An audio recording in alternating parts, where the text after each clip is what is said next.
Pada hari Sabat ini, tentunya melihat apa yang terjadi di dalam kehidupan kita, perjuangan sangat dibutuhkan. Ya, perjuangan sangat dibutuhkan. Tidak ada hidup tanpa perjuangan. Kemarin kita melawat kepada salah satu pelajar Alkitab kami yang baru saja dibaptis beberapa bulan yang lalu, dan ketika kita datang ke rumahnya melawat karena keluarganya belum menjadi anggota jemaat kita di daerah Cimahi sini, kita datang dan kita bertanya, kenapa imanmu semakin lemah? Maafkan kami pendeta, saya berharap ketika saya menerima kebenaran, penyakit saya ini dalam proses pemulihan bisa sembuh dengan cepat. Ternyata penyakit saya ini semakin parah sekarang. Saya tertegun dan saya tidak tahu mau bilang apa.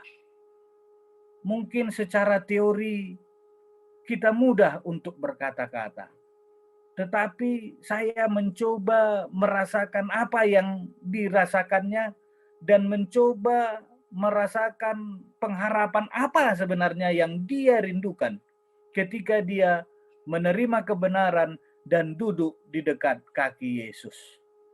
Berapa banyak orang-orang yang percaya Tuhan menganggap atau berharap ketika dia berserah kepada Tuhan, melakukan apa yang Tuhan perintahkan, lantas semua kehidupannya berjalan dengan baik.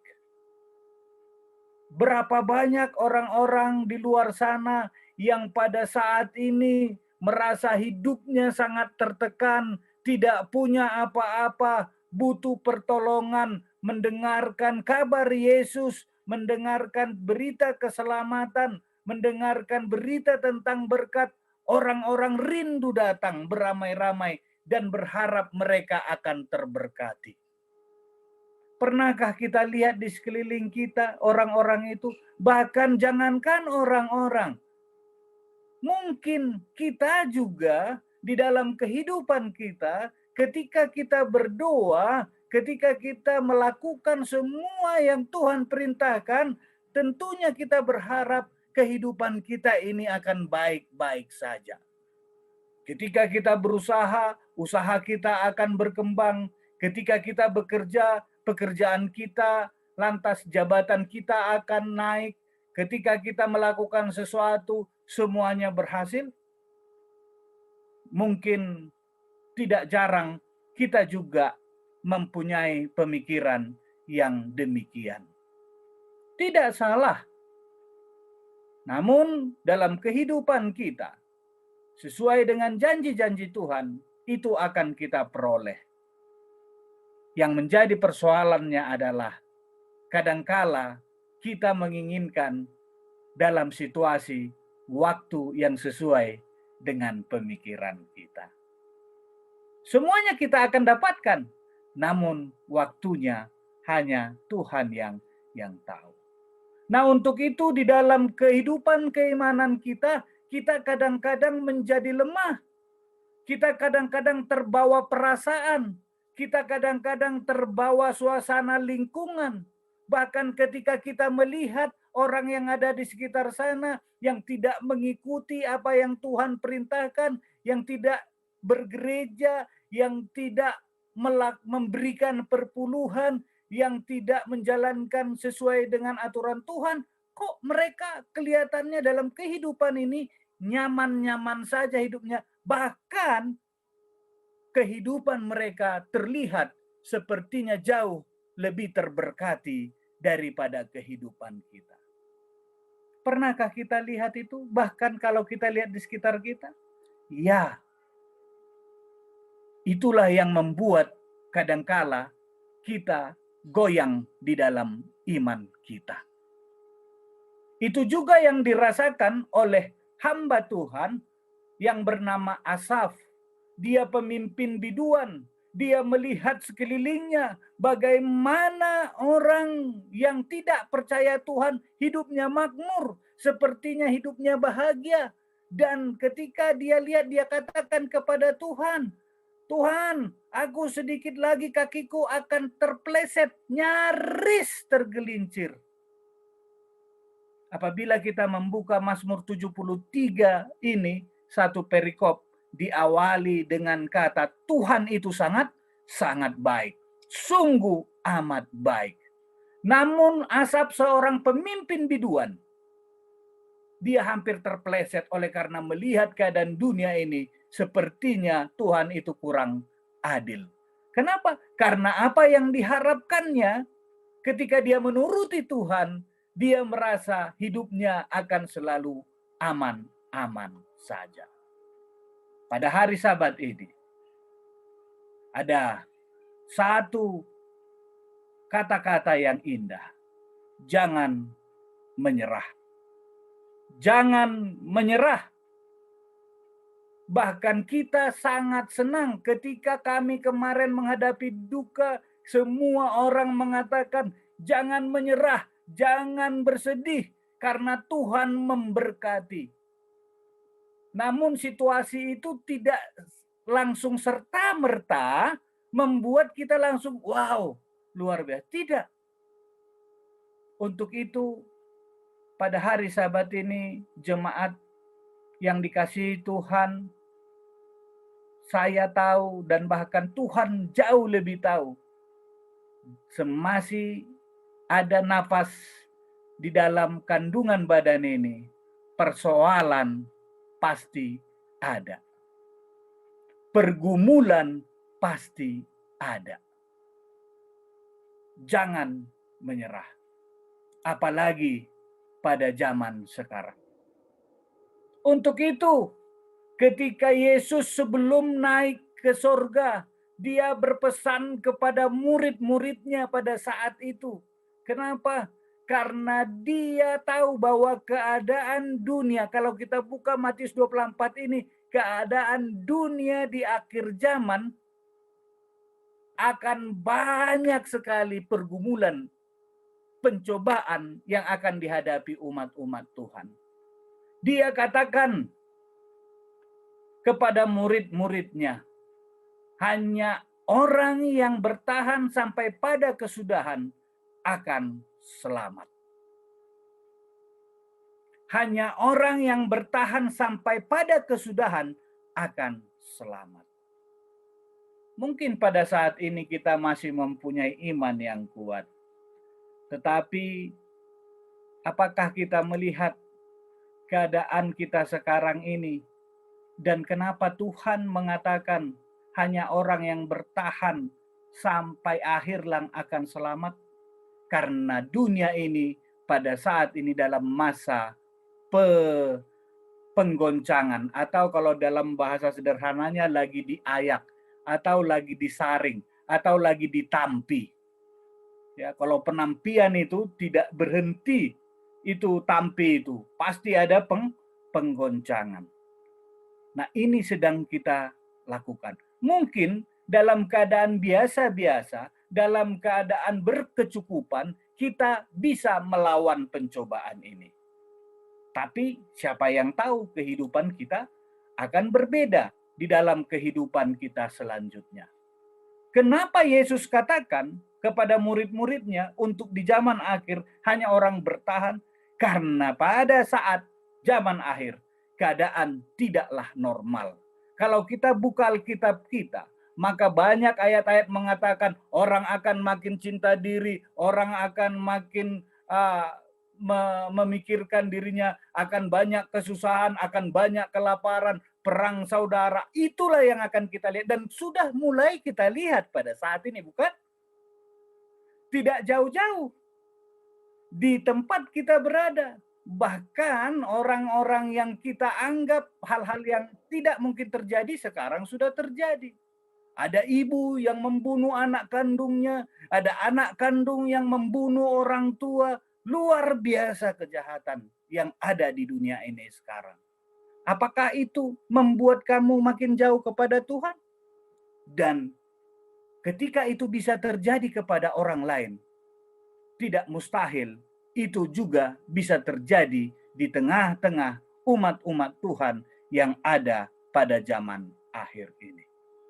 Untuk itu Tuhan memerintahkan kepada kita, siapa yang bertahan sampai akhir akan selamat. Kalau kita baca buku Kamus Indonesia, ya, bahasa Indonesia, makna bertahan ada beberapa, tapi saya mengambil satu di sini adalah tidak mau menyerah. Di yang nomor 3, berteguh hati. Ya, seperti Pak Teguh ya, berteguh hati. Tidak mau menyerah. Dan banyak hal-hal yang lain. Ada makna yang lain juga, makna bertahan. Kalau kita buka di dalam Kolose 1 ayat 23, berdiri teguh, tidak bergeser dari posisi. Iman kita mula-mula itulah iman kita sampai saat ini. Kita tidak akan lupakan janji-janji Tuhan. Sebab itu kamu harus bertekun dalam iman, tetap teguh dan tidak bergoncang. Dan jangan mau digeser dari pengharapan Injil yang telah kamu dengar. Apalagi makna bertahan. Kalau kita buka Ibrani 10 ayat 37 sampai 39. Tadi sudah kita bacakan di dalam ayat bersautan kita. Tidak undur. Dan kalau kamu mengundurkan diri, ini ada dibuat warning. Maka Tuhan tidak berkenan kepada kita. Sangat sayang kalau kita sudah ada di dalam kebenaran, tetapi situasi membuat kita mundur, Tuhan tidak berkenan kepada kita.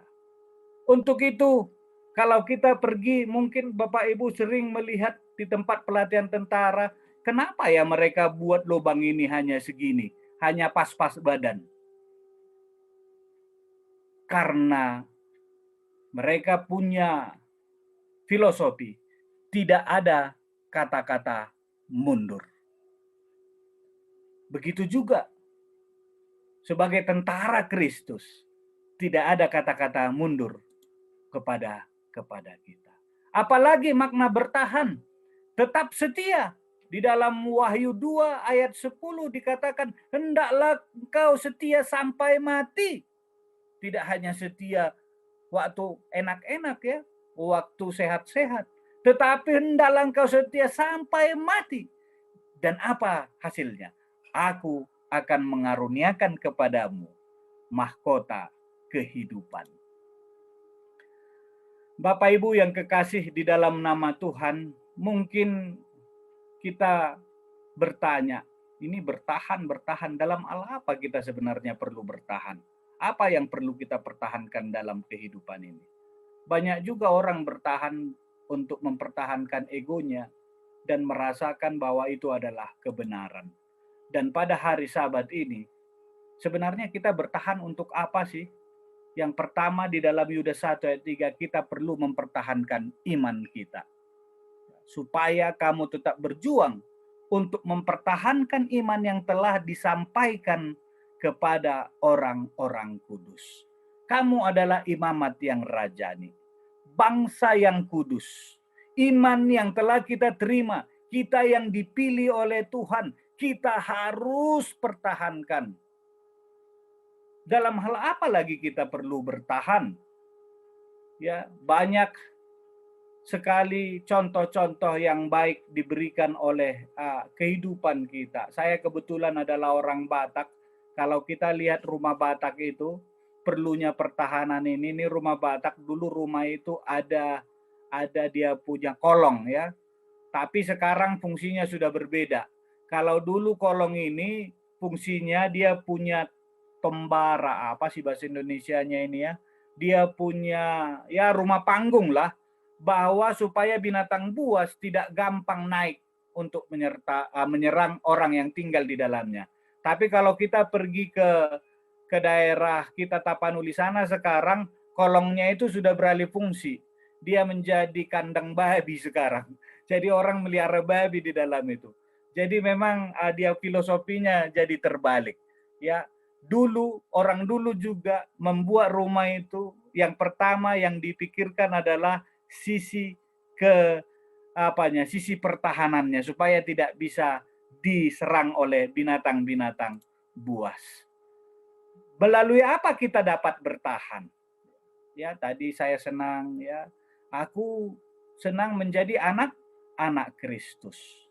Kadang-kadang kita merasa bahwa ini hanya slogan untuk anak-anak. Tapi kalau orang besar nggak usah lagi. Salah. Tidak hanya anak-anak. Semua kita harus senang membaca Alkitab. Siapa sekarang yang masih terus melakukan follow the Bible? Ya, mari kita jawab di dalam diri kita masing-masing. Ya. Mari kita jawab. Siapa yang senang berdoa? Ya, seperti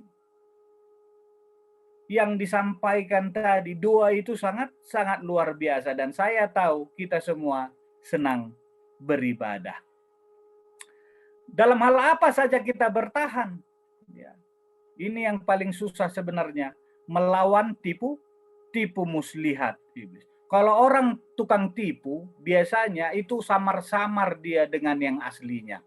Kenapa orang bisa tertipu dengan uang palsu? Karena hampir mirip-mirip.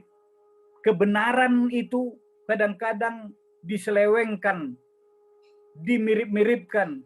Ya. Kadang-kadang orang yang jahat, yang orang tidak mengenal Tuhan itu kadang-kadang lebih baik daripada orang-orang yang mengenal Tuhan. Lebih pamrih, lebih mau memberi. Coba lihat sekitar kita. Nah, untuk itu kita perlu bertahan melawan tipu muslihat setan. Dengan cara apa?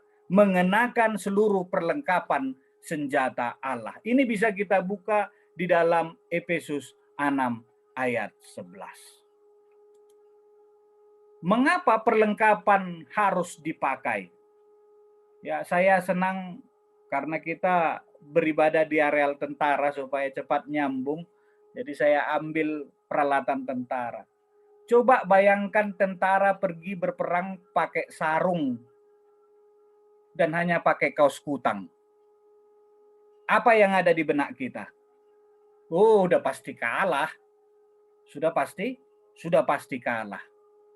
Apalagi hanya buka-buka baju, ya pergi hanya pakai celana pendek, sudah pasti kalah. Tidak pakai sandal, tidak pakai sepatu. Untuk itu Tuhan memerintahkan kita juga untuk menggunakan perlengkapan perang, perlengkapan senjata Allah. Kenapa? Karena itu sangat penting. Orang yang mau bertahan, berperang itu harus mempunyai perlengkapan yang sempurna. Menggunakan baju jira kebenaran, berkasutkan keadilan, dan lain-lain. Nah, untuk itulah kita perlu menggunakan perlengkapan itu agar kita dapat melawan tipu muslihat setan. Dalam hal apa lagi kita perlu berjuang? Bertahan karena perjuangan dan penderitaan yang berat ini akan kita lihat. Untuk itu pada saat ini ketika kita keluar dari rumah kita, kita akan lihat orang kelaparan. Kita akan lihat orang yang sakit. Kita akan lihat orang yang kehilangan orang tua. Kita akan lihat banyak sekali penderitaan di sekitar kita. Apakah kita menyadari itu? Inilah yang akan, dan bahkan bukan di sekitar kita, kadang-kadang di dalam gereja kita pun banyak orang yang kita lihat sedang menderita. Baik menderita dari segi kecukupan, baik menderita bergumul dari melawan penyakit. Kemarin kami membutuhkan darah B, ya, darah B. Jadi ketika darah B ini dibutuhkan, kita meminta untuk saya punya orang tua, tetangga saya ini pendeta Bapak J. Uzilalahi. Dia butuh transfusi, lagi menderita.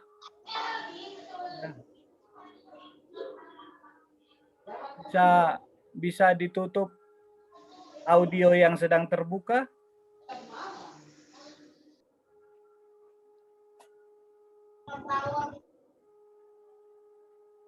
Oke, terima kasih. Dalam hal apa? Bapak Ibu yang kekasih di dalam nama Tuhan, pada hari Sabat ini, ketika kita datang ke gereja, kita rindu kehidupan kita itu hanya dielus-elus, dikasih khotbah yang enak-enak, yang menyejukkan. Tidak ada yang suka khotbah yang keras-keras. Tapi coba bayangkan seorang tentara itu dilatih dengan kelemah lembutan. Apa jadinya? Ya. Hayo, siap. Coba apa yang kita rasakan kalau ada komandan mengatakan begitu kepada anak buahnya?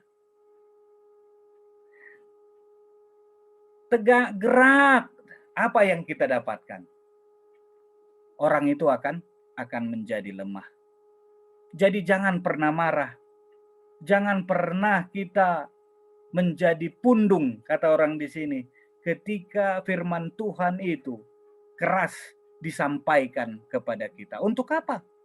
Supaya melatih kita dapat bertahan hidup keras. Bapak Ibu yang kekasih di dalam nama Yesus, kita sudah memulai pertandingan ini. Apakah kita mengenal seorang Derek Redmond?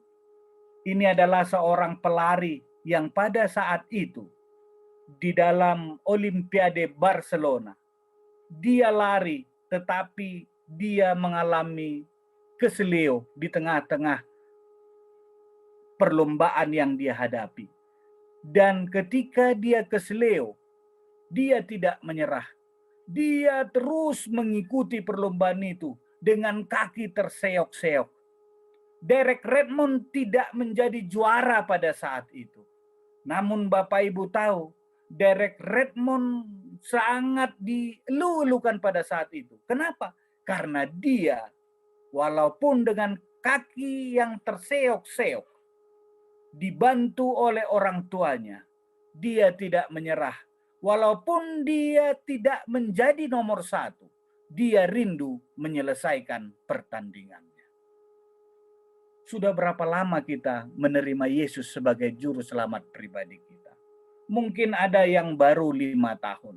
Mungkin ada yang sudah 30 tahun. Bagaimana kehidupan ini dapat membuat kita menyerah? Mungkin pada saat ini kita sedang terintimidasi oleh karena COVID. Susah untuk beribadah. Mungkin kehidupan kita sedang tertekan karena usaha kita semakin tidak lancar. Mungkin kita semakin tertekan karena kita takut berpergian kemana-mana. Kita takut untuk memberitakan kabar Tuhan. Namun Tuhan mengatakan jangan menyerah. Jangan menyerah. Seperti Derek Redmond. Bagaimana kita bisa mengatasi kesusahan yang sedang terjadi sehingga kita bisa bertahan? Pengkhotbah 4 ayat 11 mengatakan, dan bila mana seorang dapat dikalahkan, 2 orang akan dapat bertahan. Tali 3 lembar tidak mudah diputuskan. Untuk itulah Tuhan membutuhkan jemaat. Untuk itulah kita membutuhkan keluarga. Kenapa? Karena bekerja sama adalah salah satu hal yang membuat kita bisa bertahan. Jadi jangan pernah tinggalkan jemaatmu. Jangan pernah merasa bahwa kita bisa bekerja sendiri. Walaupun bisa, tetapi kita rindu kita bisa bekerja sama di dalam kehidupan kita. Untuk itu, kita diminta bertahan hingga akhir oleh Tuhan. Kenapa? Karena orang yang bertahan sampai pada kesudahannya akan selamat. Ketika kita menerima baptisan kudus, apa yang ada di kepala kita? Oh, saya mau masuk surga. Oh, saya mau selamat Tuhan. Namun apakah makna keselamatan di dalam kehidupan kita? Pada hari Sabat ini, kita mau kita mengerti apa sih sebenarnya makna selamat. Selamat berarti menerima janji yang pasti dari Tuhan Yesus, yakni kehidupan kekal bersamanya di sorga. Selamat juga dapat menerima janji di dunia ini. Ketika kita membuka 2 Samuel 2 ayat 21 sampai 24, Tuhan memperlakukan aku sesuai dengan kebenaranku. Karena itu Tuhan membalaskan kepadaku sesuai dengan kebenaranku. Di dunia ini juga kita sudah dapat menerima janji Tuhan. Dengan hati yang lega kita dapat bertahan karena kita tahu Tuhan memberikan sesuai dengan kebenaran yang kita miliki dan Tuhan memberikan apa yang kita harapkan di dalam kehidupan kita. Bapak Ibu yang kekasih dalam nama Tuhan, ketika kita tidak bercela, maka Tuhan akan menganugerahkan kepada kita sukacita yang luar biasa. Makna selamat menerima upah. 2 Timotius 4 ayat 8. Sekarang telah tersedia bagiku mahkota kebenaran yang dikaruniakan kepadaku oleh Tuhan. Kita sudah memulai pertandingan. Untuk itu Tuhan mau kita berjuang hingga akhirnya. Di dalam kehidupan yang semakin sulit ini, di dalam dunia yang semakin sembraut ini, jangan pernah berharap bahwa kehidupan dunia ini akan semakin damai dan semakin pulih. Untuk itu Tuhan katakan, siapa yang bertahan sampai kesudahan, dialah yang akan selamat. Tentunya kita berharap kita semua akan selamat. Dan Tuhan sudah mengaruniakan kepada kita kehidupan kekal. Dan Tuhan sudah memberikan kekuatan kepada kita di dunia ini. Bahkan upah mahkota di sorga Tuhan sudah siapkan untuk kita. Apakah kita mau bertahan sampai akhir? Bagiku tidak ada sukacita yang lebih besar daripada mendengar bahwa anak-anakku hidup dalam kebenaran. Sudahkah kita melihat sekeliling kita juga bahwa tidak uang segala-galanya, tetapi kebenaran yang dari Tuhan, itulah yang membuat kita bersuka cita. Apakah kita mau dan kita didapati setia? Dan ketika saat ini, apakah engkau bersedia ketika Tuhan datang? Dan jawaban kita, segeralah Tuhan datang. Karena kita mengetahui kita bertahan di dalam iman kita. Kiranya jemaat Bukit Zaitun di dalam kehidupan ke depan bisa bertahan di dalam iman yang sudah kita terima dengan kerjasama yang baik, dengan pelayanan yang sungguh-sungguh, dan biarlah Tuhan yang menyempurnakan kehidupan kita di dalam iman kita ke depannya. Kiranya segala yang kita layani dapat memuji nama Tuhan, meninggikan nama Tuhan, dan menjadi berkat bagi kita. Dan itulah doa dan harapan kami. Tuhan memberkati kita semua. Amin.